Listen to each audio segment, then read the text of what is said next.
সংগ্রামী তৌহিদি জনতা মঞ্চে এসে গেছেন লক্ষ তরুণের বলিষ্ঠ কণ্ঠস্বর। এ পর্যায়ে বক্তব্য রাখবেন কেন্দ্রীয় যুগ্ম মহাসচিব মাওলানা আতাউল্লাহ আমিন।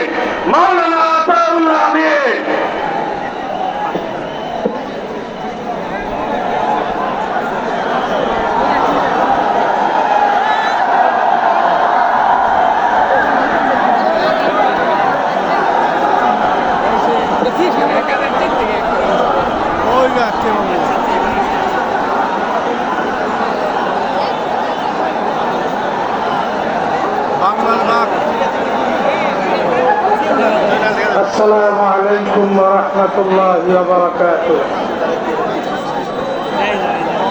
ইন্নাল হামদালিল্লাহ ওয়াস সালাতু ওয়াস সালামু আলা রাসূলিল্লাহ।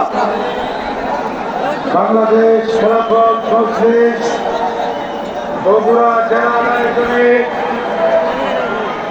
আজকের এই গণসমাবেশের মুহতারাম সভাপতি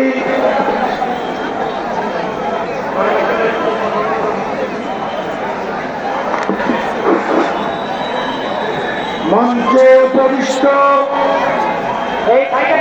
আপনাদের প্রাণ প্রিয় রাহবার বাংলাদেশ খেলাফত মজলিসের মধ্যম মহাসচিব শাইখুল হাদিস ইবনে শাইখুল হাদিস হযরতুল আল্লাম মামুনুল হক হাফিজাহুল্লাহ সহ কেন্দ্রীয় নেতৃবৃন্দ, জেলা নেতৃবৃন্দ, আমার সামনে দাঁড়ানো দেশপ্রেমিক তৌহিদি জনতা, গত 5ই আগস্টের কোন অভ্যুত্থান আর বিপ্লবের মধ্য দিয়ে বাংলাদেশ থেকে স্বৈরাচারী শেখ হাসিনা ভারতে পলায়ন করেছে। আজকে স্বৈরাচারী শেখ হাসিনা ভারতে বসে বাংলাদেশের মানুষকে হত্যা করার ষড়যন্ত্র করছে। গতকালকে